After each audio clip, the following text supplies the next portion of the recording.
Hi, my name is Amy Harrison, and I'm at the Elwood Thompson's grocery store here in Carytown.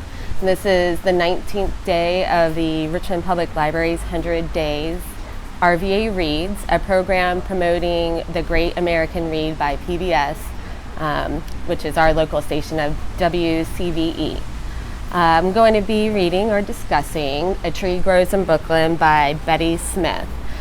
And I picked this book out of the list that PBS has given to us to decide on what is the Great American Read, because this story kind of speaks true to a lot of us growing up or migrating over to the United States.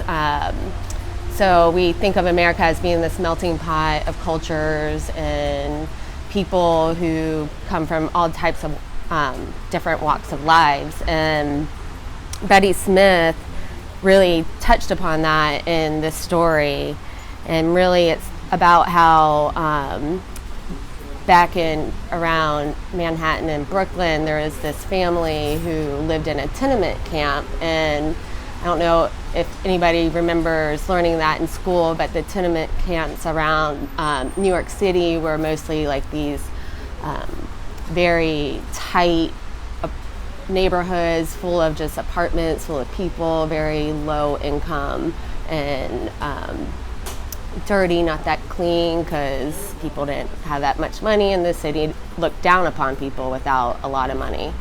But then in the middle of this like dirty, fast-paced kind of lifestyle that back then it probably seemed like, there's this tree that this little girl gets to see grow and flourish in the middle of all this chaos of her life. And that's why I feel like A Tree Grows in Brooklyn is such a good story to read, because it gives you a different perspective. And it gives you a bit of historical fiction.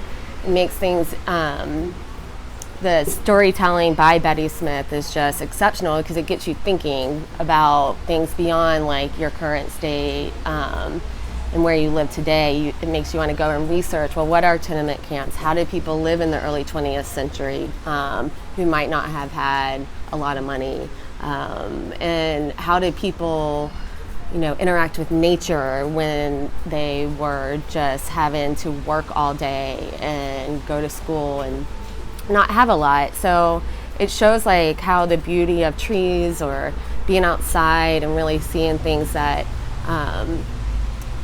just finding the joy in the small things gives you more value in life. And I really feel like that is like where this story touched me, and why I want to make sure that people are aware of Betty Smith and A Tree Grows in Brooklyn. Okay, is that it? Or you want me to read some? Oh, here we go. Okay, can you edit this? Okay, so if you like what you heard, all 100 books are available at your local Richmond Public Library. If you want to be a reader or find out where the next reading is, visit rvalibrary.org /100 days, and then join us on our Facebook page or subscribe to our YouTube channel at the Richmond Public Library 100 Days. Richmond, let's read.